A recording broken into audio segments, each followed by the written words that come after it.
हम बात कर रहे हैं एक ऐसे ट्रक की जिसको पूरे 8500 किलोमीटर ट्रेवल करना था। लेकिन मसला सिर्फ ये नहीं था कि ट्रक को इतना लंबा सफर कैसे करवाया जाए, बल्कि असल मसला ये था कि इस ट्रक में बर्फ का एक बहुत बड़ा ब्लॉक रखा गया था जिसको अफ्रीका के आग बरसाने वाले सहरा से सही सलामत गुजारना था। यानी जिस सहरा में बर्फ तो क्या लोहा भी नरम पड़ जाता है, उस सहरा में इस ट्रक को पूरे 10 दिन गुजारने थे। लेकिन चैलेंज ये था कि किसी भी हालत में बर्फ पिघलने ना पाए, और वो भी बगैर रेफ्रिजरेटर के।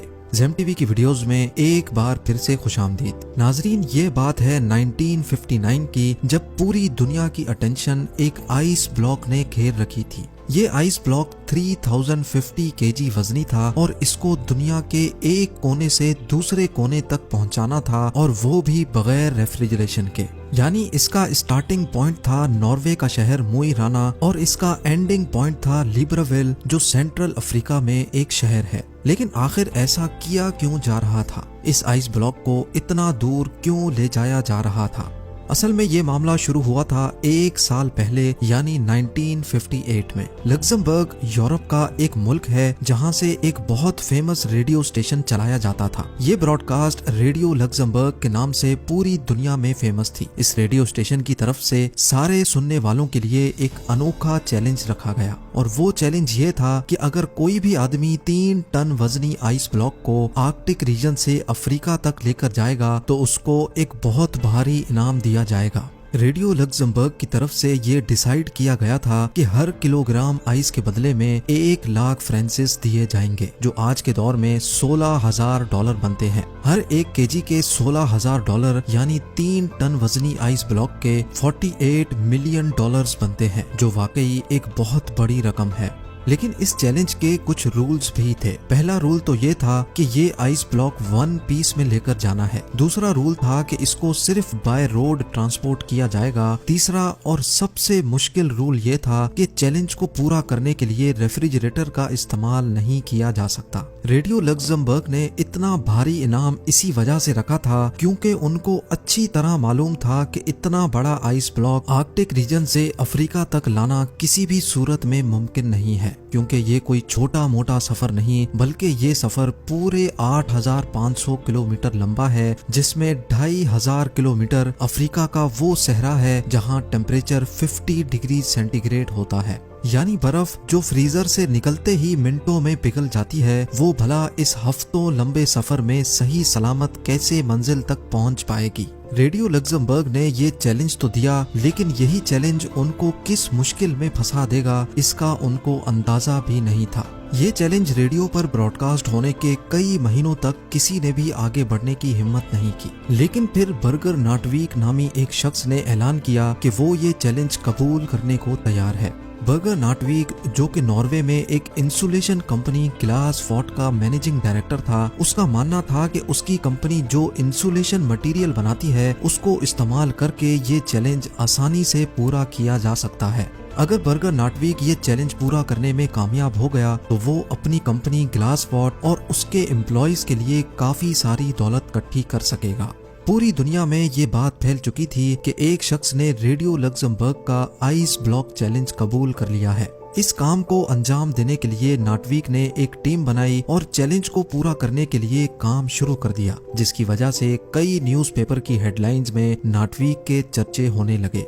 आइस ब्लॉक चैलेंज को पूरा करने के लिए अभी तक जो भी कोशिश की गई थी, वो जब रेडियो लग्जमबर्ग को मालूम पड़ी तो उनको एक बहुत बड़ी रकम खोने का डर लगने लगा, और डर के मारे उन्होंने अपनी ये ऑफर वापस ले ली। क्योंकि ग्लास वॉट कंपनी और उसके डायरेक्टर काफी ज्यादा फेमस हो चुके थे, इसी वजह से रेडियो लग्जमबर्ग की ऑफर खत्म होने के बावजूद भी नाटवीक ने ये चैलेंज पूरा करने की ठान ली थी।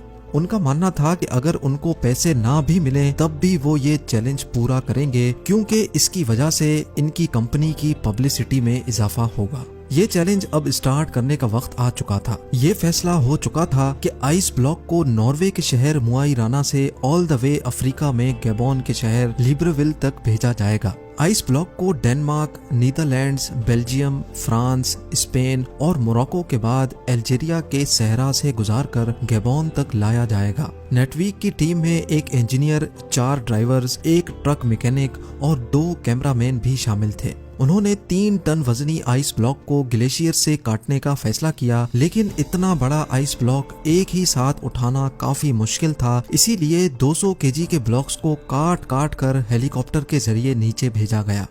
नटवीक और उनकी मेहनत को काफी ज्यादा मीडिया अटेंशन भी मिल रही थी और इसी वजह से कई कंपनीज ने नटवीक के इस चैलेंज को पूरा करने के लिए उनको स्पॉन्सर करना शुरू कर दिया। शेल ने फ्यूल का जिम्मा उठाया और स्केनिया ने उनको ट्रक दिया जिसमें ये आइस ब्लॉक रखा जाना था। 200 केजी के ब्लॉक्स को ग्लेशियर से नीचे लाकर दोबारा से फ्रीज किया गया और 3050 केजी का एक सिंगल ब्लॉक बनाया गया। ये ब्लॉक एक खास कंटेनर में डालकर ट्रक में लोड किया गया, जिसकी साइडों पर एक खास ग्लास वूल से उसकी इंसुलेशन की गई। अच्छी तरह इंसुलेशन करने के बाद 22 फेब 1959 को आखिरकार ये अनोखा सफर शुरू हो गया। शुरुआत का सफर तो काफी ज्यादा आसान था क्योंकि इन इलाकों में मौसम भी काफी खुशगवार था और रोड्स भी ठीक ठाक थे। क्योंकि ये न्यूज पूरी दुनिया में फैल चुकी थी, इसी वजह से ये ट्रक और उसका क्रू जिस भी बड़े शहर से गुजरते थे, वहाँ के लोग उनका इस्तकबाल करते और नारे लगाकर उनका हौसला बढ़ाते थे।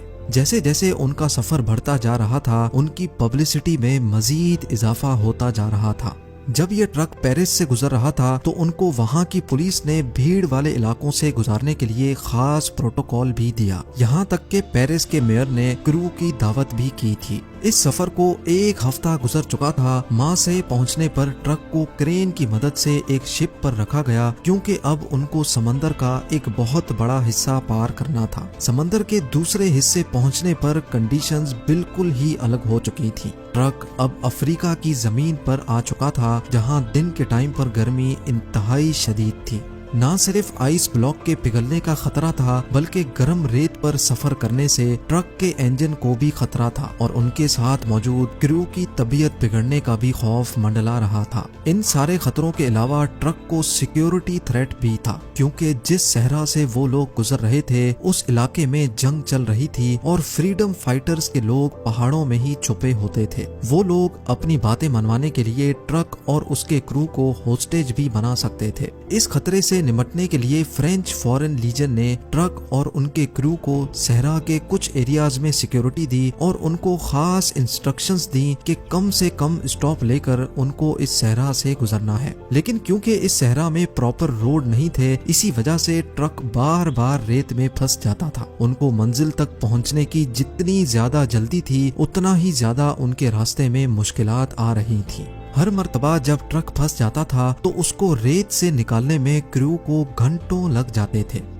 दुनिया के सबसे महंगे आइस ब्लॉक को ट्रांसपोर्ट करने का ये मिशन अब इनके गले में आ चुका था। एक तरफ फ्रीडम फाइटर्स का खौफ था तो दूसरी तरफ गर्मी ने क्रू की हालत बिगाड़ कर रखी थी और सोने पे सुहागा इस गर्मी ने ट्रक के अंदर मौजूद आइस ब्लॉक को मेल्ट करना शुरू कर दिया था। अगर क्रू यहाँ फंस गया तो ना ही उनका मिशन पूरा हो सकेगा और ना ही हजारों मील दूर से निकाली गई बर्फ बच सकेगी। सहरा से गुजरने वाले मुसाफिरों के जानवरों को उन्होंने पिघलने वाली बर्फ का पानी भी पिलाया, जो कि असल में दुनिया का सबसे महंगा तरीन पानी था। कई रातें उन्होंने रेत पर ही स्लीपिंग बैग बिछाकर गुजारी और आहिस्ता आहिस्ता मुश्किलात को फेस करते मंजिल की तरफ बढ़ते गए।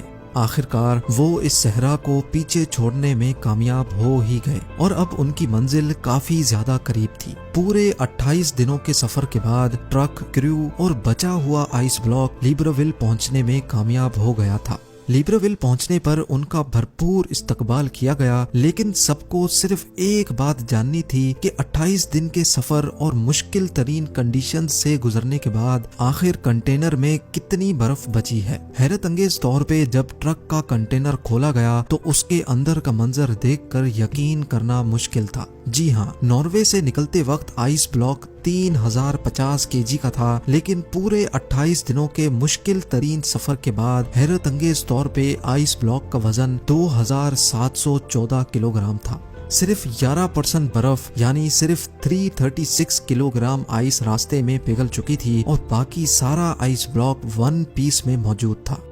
बेशक रेडियो लक्समबर्ग अपनी ऑफर से पीछे हट चुका था, लेकिन फिर भी ये चैलेंज पूरी तरह से कामयाब हुआ और ये बर्फ तोड़कर गैबोन के लोगों में डिस्ट्रीब्यूट की गई, जिन्होंने आज से पहले कभी भी बर्फ नहीं देखी थी। नाटवीक और उनकी कंपनी को कोई कैश रिवॉर्ड उस वक्त तो नहीं मिला, लेकिन इस पब्लिसिटी ने उनकी कंपनी की सेल्स पर 4 चांद लगा दिए थे। ग्लास वॉट आज भी ग्लावा के नाम से इंसुलेशन मटेरियल बनाती है और 1959 के बाद से इनकी पॉपुलैरिटी में मजीद इजाफा ही होता जा रहा है। उम्मीद है जेम टीवी की ये वीडियो भी आप लोग भरपूर लाइक और शेयर करेंगे। आप लोगों के प्यार भरे कमेंट्स का बेहद शुक्रिया। मिलते हैं अगली शानदार वीडियो में।